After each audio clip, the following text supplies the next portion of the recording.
Hello, everyone, and welcome to another edition of the A Collision with Purpose project under the spotlight. Here, individuals are given the opportunity to explore self in pursuit of their purpose. I am Dr. Laxley Stephenson, and I'm your host. The A Collision with Purpose project allows individuals to pause, take a quiet moment and listen, be introspective, and engage self-reflection in pursuing their purpose to unleash possibilities with far-reaching implications for self and others. Today, the A Collision with Purpose project spotlight is on Mr. Gary Howard. Mr. Howard is a husband, an entrepreneur, a deacon, and a visionary. Folks, let us welcome Mr. Howard to the A Collision with Purpose project under the spotlight. Hello, and thank you, Dr. Laxley. I'm grateful and I'm thankful, and I'm excited to be a part of this whole project and look forward to seeing what good and greatness will come out of this. Thank you for inviting me into this conversation. Mr. Howard, I am so pleased to welcome you to the Collision with Purpose project on the spotlight. I am looking forward to having an engaging, insightful, and interactive conversation with you about a topic which I believe is arguably one of the most consequential concepts in forming how we function as individuals and ultimately what we perceive as our legacy. Well, I can only agree with everything you've stated thus far, sir. It is very important, according to the legacy we choose to leave for our children's children. The legacy we choose to leave for our children's children, not just our children. No, it has to go greater. It has to go farther. It has to be a greater work done. Therefore, we can also begin to pinpoint our true destiny as well as our true purpose. So we need generations among generations to be able to find themselves accessing all that we've done in this lifetime that will lead them through a journey on their own that will cause them to one day look back and say, wait a minute, who was my granddaddy? He had to be a bad matter half. So that's what we have to keep in mind when we begin to operate in purpose. Absolutely, absolutely. I couldn't agree with you more. And I need to ask you if you're ready to explore self in pursuit of purpose, because clearly you are there. Oh, okay. I think I've been on that journey for quite some time. That is so awesome. That's such a wonderful journey to be on, because in your pursuit of purpose, there's so many things that you can discover with so many types of implications, not just for you, but for others as well. That's correct. So, I believe that in any conversation about purpose, given the significance of the topic, of the concept, one should define what purpose is. So I'm going to ask you to define purpose, but do so in a very general way. Well, it's clear to me in my lifetime, I found purpose being the answer to the very thing that I disagree with the most within myself. In other words, if there's anything about you that is not completely answered according to you, in other words, you suffer at something when it comes down to, let's just say, destiny. Prior to you receiving purpose, there is something that is unanswered. And most times for some of us, Dr. Stephenson, it may be education, it may be family, it may be work, it may be position, it may be even stepping up to the plate of whatever position you find yourself in as husband, as brother, as cousin, as sister. We have to be true to ourselves when it comes down to recognizing our shortcomings. So purpose sometime at different points in life becomes something totally different and ambiguous to what we really know or think purpose should be. In other words, I like to say this. At one point in time in my life, I thought the level of my education would depict my purpose.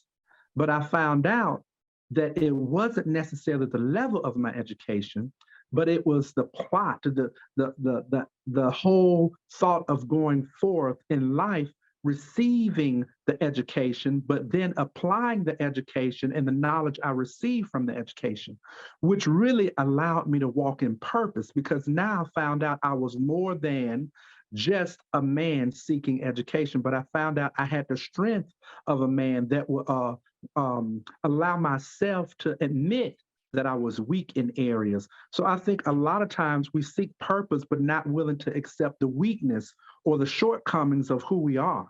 So we have to get to a place that we recognize the shortcomings, so therefore we can operate in true purpose along with destiny. You know, along the way to living on purpose or discovering one's purpose, the unveiling must begin.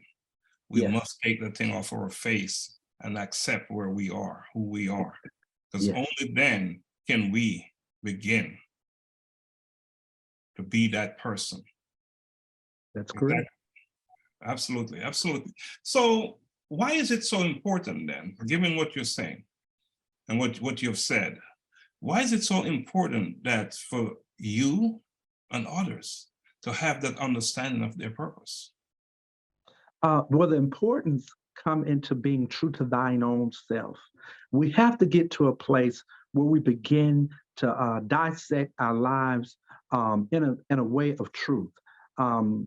We have to understand that the only way we can get to purpose or understand purpose for our own lives is we operate in truth as to where we are in that moment.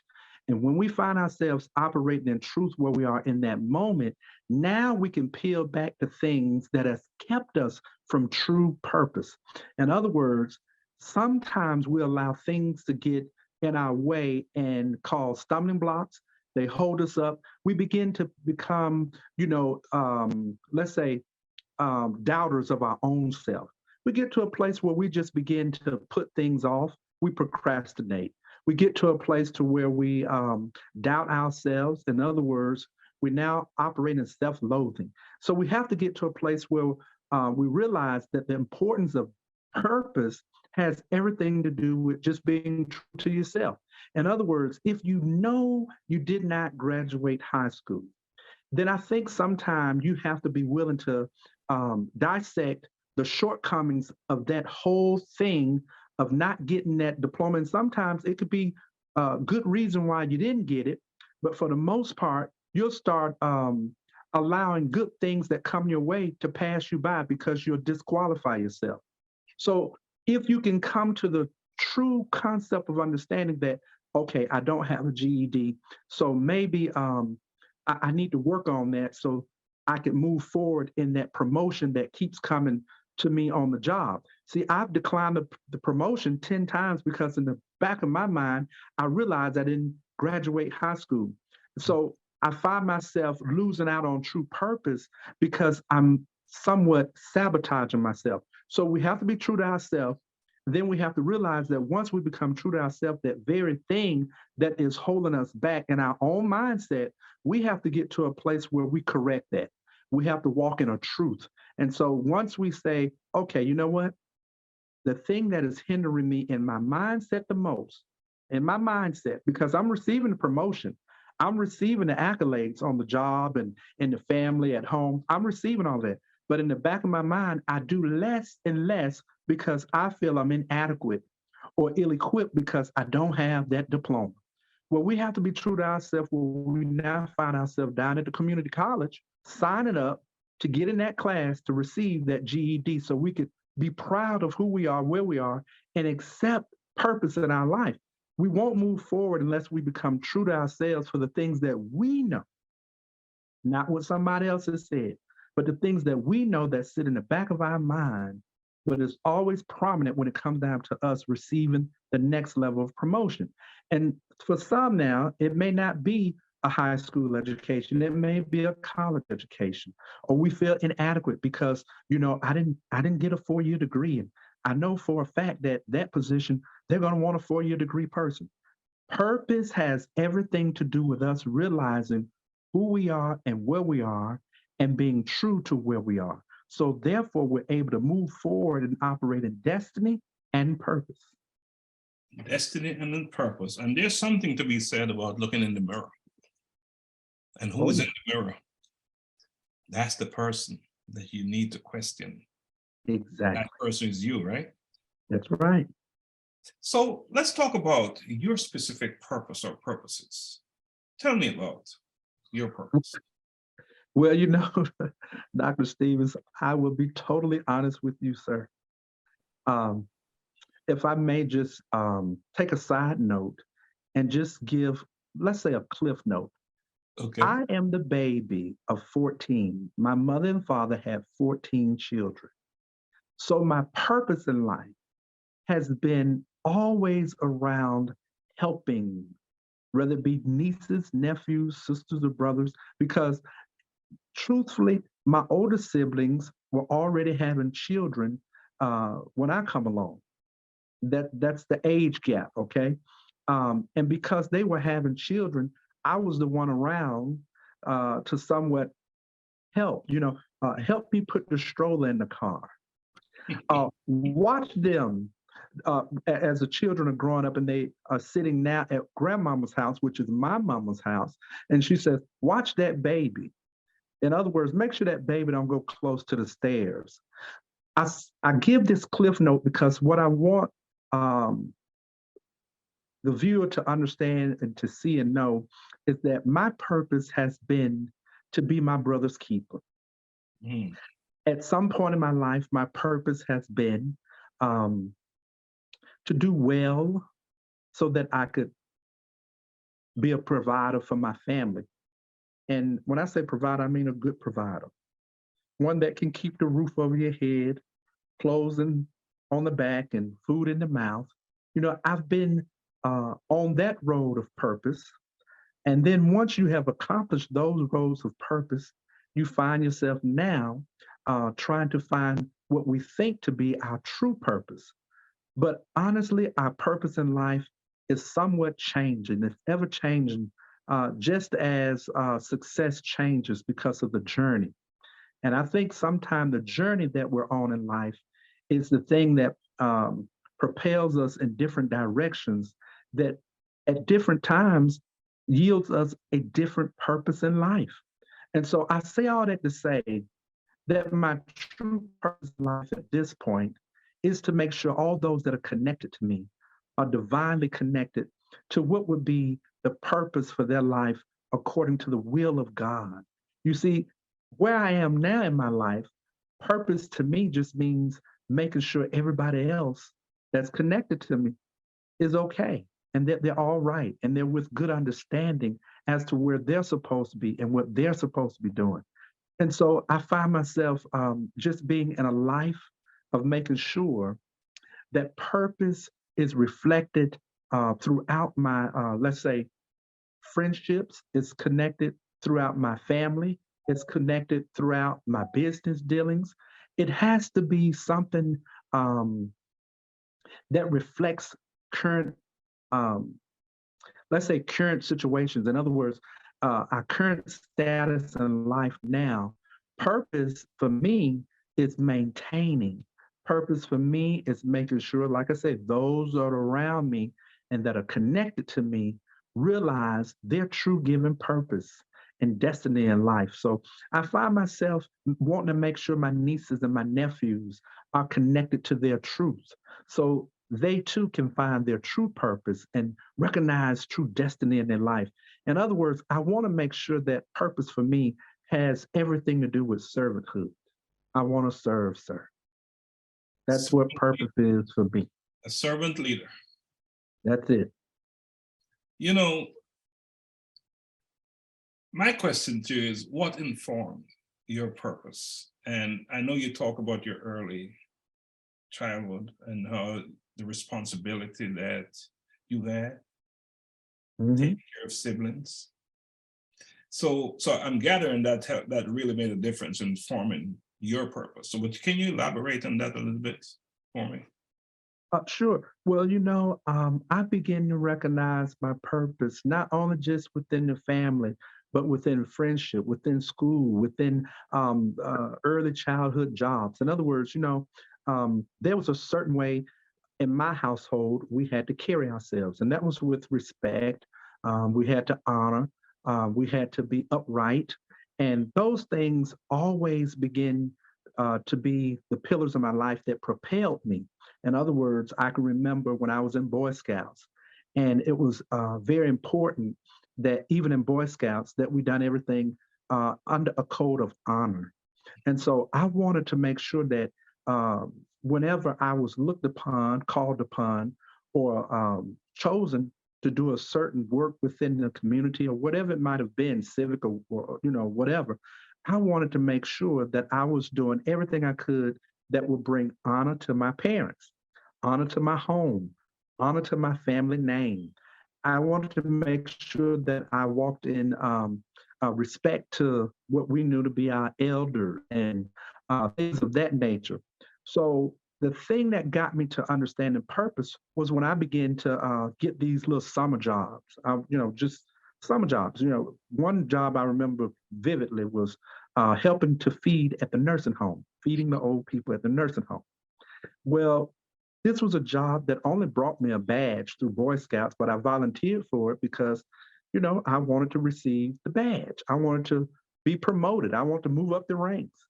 Well, in receiving that position at the nursing home, unbeknown to me, one of the patients recognized my attendance to be somewhat of an everyday thing. This patient that was in the nursing home was nonverbal. She did not speak, although she wrote everything down on a pad and had someone to tend to her in that way.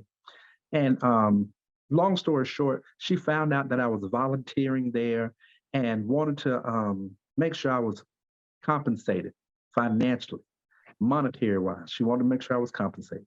So I received this pay for just being faithful in my attendance of helping feed the older patients at this nursing home. And what I was told at the time, and I had to be no more than probably 12 years old. And what I was told at the time from this patient or from the nursing home as to why I was receiving this money, they said, because you came in and you done things that we had never really had anyone to do, even the paid staff. And that was you made sure every night before you went home that the patients had water and ice in their ice buckets, for them to have water in the middle of the night. And I only done that to really just allow time to pass because I didn't want to be standing around doing nothing. So Dr. Laxley, at that moment, I realized that I was being a solution to what was somewhat of a problem. And so I just got to a place to where I found joy in being a help. And that joy stretched off into those people asking me, or do you know anybody else, any young people that are somewhat attentive as you are, and that would be mature enough to be around this type of crowd of people, and that would just be willing to do just what you're doing. And so when I found out about joy being presented to somebody without receiving or wanting anything in return, I found myself really in the position of serving. And so it went from that nursing home to working, pushing buggies at the grocery store, but not stopping there, but willing to even take the groceries to the customer's car. I walk it out for you. That extra up and above and beyond is the thing that put me in a place of servanthood that really wasn't work for me. I had been doing it all my life through just, get this, get that, go get the baby this, bring the baby over here. Can you get the stroller? Put the stroller in the car. Can you do this? So I had been serving at such a young age until it had become really a part of my own nature. And unbeknown to me, I didn't know serving was such a thing. I thought I was just being obedient. I thought I was just doing what I was supposed to be doing. In other words, as old folks say, I was staying in a kid's place, but I had no idea that one day in life, serving would tie into purpose. I had no idea serving could be purpose, a purpose-filled life. Had no idea. But everything I've ever set out to do, it seems as if the accolades came just through serving. So that's clearly one of your values, and strong in your beliefs is serving, giving back, giving back, giving back.